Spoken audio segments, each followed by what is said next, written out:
G'day, Andy from Single Malt. Today we're going to do Auchentoshan Heartwood. I recently did Auchentoshan Springwood, so this is from the same collection, but it's a slightly different type of oak that they use. Well, very different actually, but all in all, it's pretty much the same. So I'm not going to go into too much detail about the distillery, but I'll talk more about what makes these two whiskies, the Heartwood, different to the Springwood.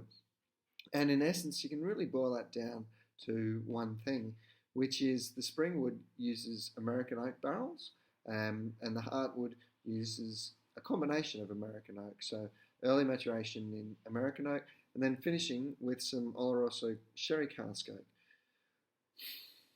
The reason for that is Oloroso sherry casks contribute a beautiful flavour, a Christmas cake sort of flavour to single malt whiskey, and it really is one of my favourite flavours and makes for one of my preferences in what I look for in a single malt. So if you like the sherry oak, you might like this one. Tends not to, it's a very different flavour to the American oak. So this one's had American oak. The American oak tends to give the vanilla essence and has a lot of charcoal, so it's very good at absorbing out unpleasant flavours, whereas the sherry oak, the European oak, is baked in ovens rather than being burned, so you don't get that charcoal effect to absorb a lot of the nasties. What you get instead is the delivery of a lot of flavour, which masks unpleasantness. So by doing both, you use the charcoal to remove the unpleasant flavours first, and then put it in European oak, in this case Oloroso sherry casks, to give up all those lovely sherry characters. So lowland whiskey, again, this will be interesting because sherry naturally delivers a lot of sweetness, those dried fruits. Lowlands are traditionally, and Auchentoshan is a dry spirit.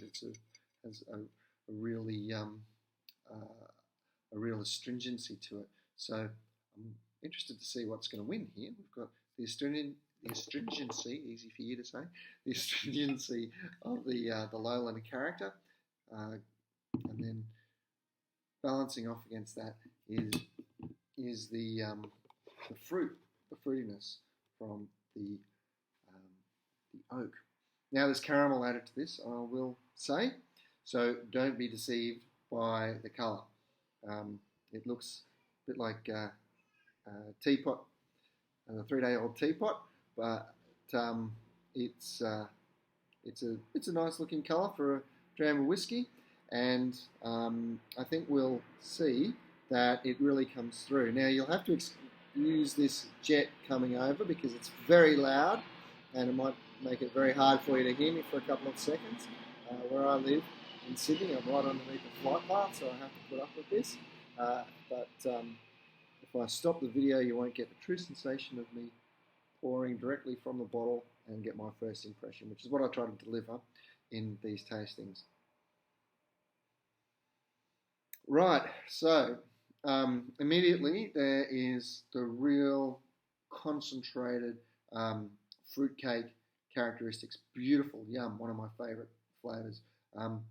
Lots of those yummy dried fruits, things like dried apricots, sultanas and raisins. Yum, yeah, really lovely. There's a hint of vanilla under there as well, which is probably coming through from the American oak.